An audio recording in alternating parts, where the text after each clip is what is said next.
we're still covering the washing for bread. Now, there are other reasons to ceremonially wash your hands, like the washing in the morning.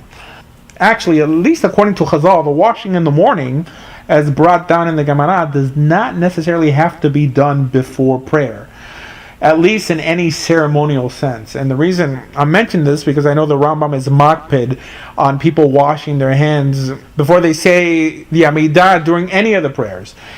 And it actually seems that any washing, at least according to the Gemara, would suffice regarding to just prayer, even without a bracha.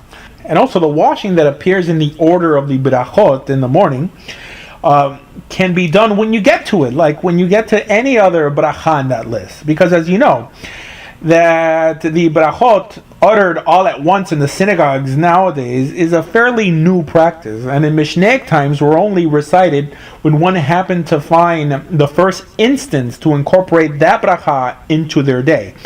Now I know that many Rishonim have codified the procedure of the morning washing and on why we do it, but again, I'm just telling you what the Gemara says, or in this case doesn't say on the issue. And about Negel Vasser, the Kabbalistic practice of having a bowl of water next to your bed to remove what the Kabbalah teaches is demons on your fingers. Friends, remember, you heard it here, that you don't have to do this custom at all. And let me tell you why. Because, friends, first of all, the notion of Ruach Ra on your fingers does not appear in the Gemara as Ruach Ra, but rather it does appear as something called Bat Chorin. Now here Rashi states that Bat Chorin is Ruach Ra. Now in the Gemara itself, it does not associate this Bat Chorin with the morning washing or the morning at all. And even some, like Tosfot, tried to excuse it away as some spirit that did not make it to Europe.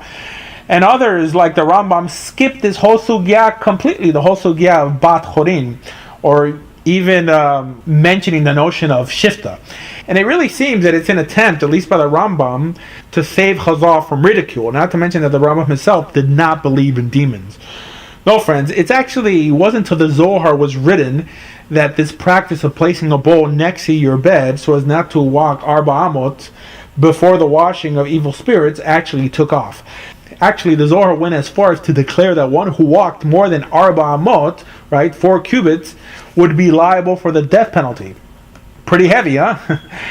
And then we saw that the Shulchan Aruch broke from its Rif Rosh Rambam row and chose to paskin like the Zohar in this area. And it was really after this that this practice became solidified in the Jewish community. And before I forget, I want to quickly touch on speaking after washing. Friends, it has become standard practice in the Jewish world nowadays that once you have washed for bread, that you are not in some way allowed to speak till after you hear or you say chamotzi and eat the bread. And if you ask why is this done, they will tell you that it's a hefsek or a hafsakah, that it's an interruption. Friends, speaking after you wash is not a hafsakah. It's not a interruption, a hefsek. Now, the Gemara does mention one opinion regarding mayim achronim, the washing after the meal, that there should be no interruption before that, and birkat hamazon. But even the Rambam here holds that this does not include speech. Actually, the idea, as brought down by the Shulchan Aruch, is that although the halacha is, as the Rambam and virtually every other posek states, that speaking is not a hefsek of any kind, as long as you're not careless, right, to impurify your hands, that it is still good to be strict. In other words, he brings it as a chumrah. And one regrettable reality that we have to deal with in the Jewish world is that once chumrah is mentioned on a rabbinic issue, in a few years it typically becomes a norm.